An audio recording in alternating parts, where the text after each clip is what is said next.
राज्य रे थिबा प्रत्येक स्कूल पई आसीची किछि नुआ अपडेट जाकि समस्ते जानी रखिबा जरूरी हेले कोन आसीची नुआ अपडेट ताबे आपण जानिया पे चाहूतबे एवं ताही मु आपनको आज रे वीडियो रे खूब शीघ्र जणाई देबी किंतु अपडेट जानिबा पूर्वरु वीडियो को गटे लाइक करंतु एवं चैनल को नु आस्तिले वर्तमान चैनल को सब्सक्राइब करी बेल आइकन को प्रेस करी ऑल रे क्लिक कर रखिबा को जमारो भी भूलंतु नै चलंतु आ डेई न करी संपूर्ण अपडेट ऊपर नजर पकेबा।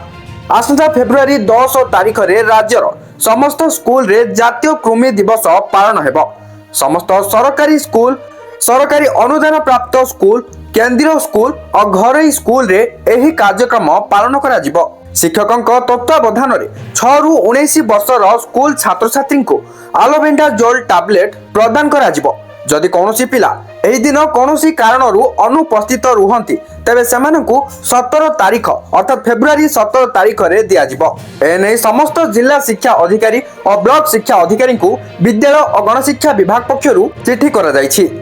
परिवार कल्याण निर्देशालय पक्षरु गत 7 तारिख रे अर्थात जनवरी 7 तारिख रे ओडिशा विद्यालय शिक्षा कार्यक्रम प्राधिकरण बा असेपा को एही दिवस पालन नै चिठी करा जायतिला।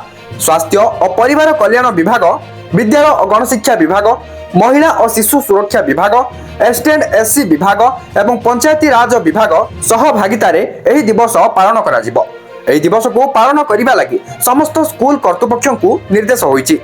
तो बर्तमान जहाँ भी किसी नुआ अपडेट थिला मु आपको जणाई सारी वीडियो किसी इनफॉर्मेटिव थिला तेणु करी लाइक करिवे, शेयर करी समस्त पाखरे ए अपडेट को पहुंचाई दियंतु एवं आगो जहाँ भी किसी नुआ नुआ अपडेट आसीबो ता जानिया पे चाहूतले वर्तमान चैनल को सब्सक्राइब करी बेल आइकन को प्रेस करी ऑल रे क्लिक कर रखिया को भूलंतु नै। ता सहित टेलीग्राम एंड व्हाट्सएप रे जॉइन फॉलो करनथले करनियंतु सेही सब लिंक आपको हमर डिस्क्रिप्शन रे मिलि जिवो, चेक आउट करनेबे। Thank you for watching.